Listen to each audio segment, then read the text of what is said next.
Hello and thanks for joining us from our studios in Israel. I'm Aaron Porras here with ILTV's Morning Brief.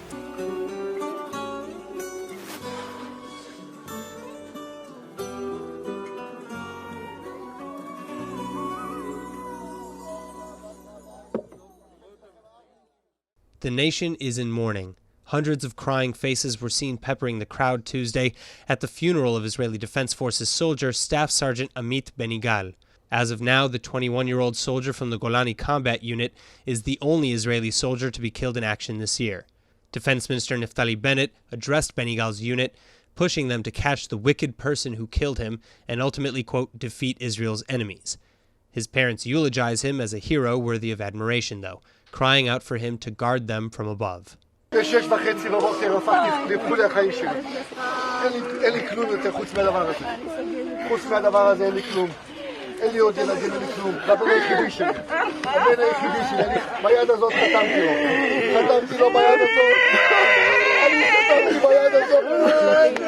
In the Israeli army, only children need special permission to serve in combat units like Golani, and Amit was his father's only child, with two younger half-sisters on his mother's side. But at Amit's request, his father Baruch signed the permission papers. Amit felt it was an honor to serve in the Golani brigades, even penning his feelings on Facebook for last year's Memorial Day. He wrote, "To be a Golanchik is to hear Hatikva, the national anthem, and get chills in every part of your body. I, Amit Ben-Ygal, am proud to be a Golanchik, proud to take part in the long-standing tradition like Golani, proud to be the continuation of many drafts before and to be a role model to those after."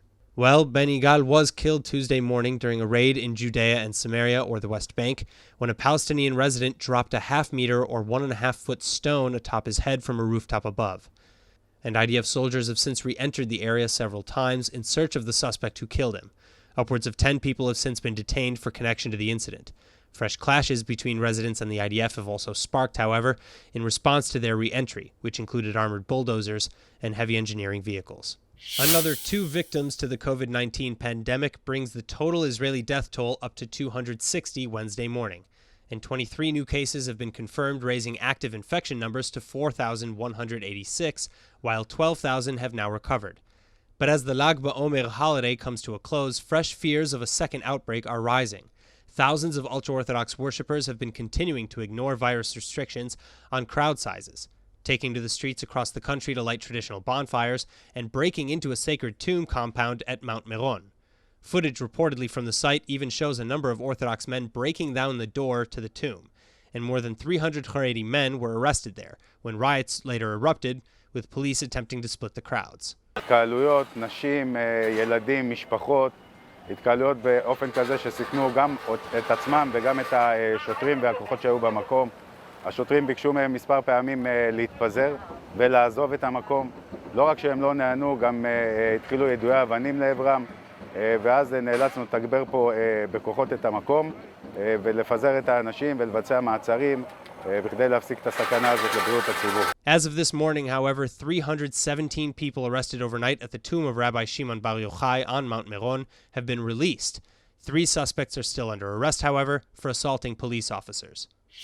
Now, basketball fans can breathe a sigh of relief. It's official, the Israel Winter Basketball League will return to action for the 2019-2020 season by June.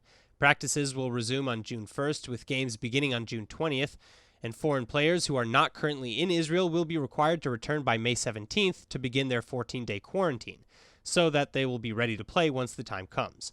But just because the league will be hitting the courts doesn't mean that fans will be allowed to enjoy the show. Games will take place in the club's home arenas with no fans, and the Final Four will be held at an arena selected by the first-place club at the end of the championship playoffs. Not everybody's on board with opening the league so quickly, though, and Israel's premier team, Maccabi Tel Aviv, abstained along with a number of other teams when voting to restart the competition. But should a team not appear for a game, it will be fined 400,000 shekels. That's all for now, but for more news from Israel, remember to like ILTV on Facebook and on Instagram, and to subscribe to us on YouTube. I'm Aaron Porras, and see you later with our main daily broadcast from Israel at 2 p.m. Eastern Time.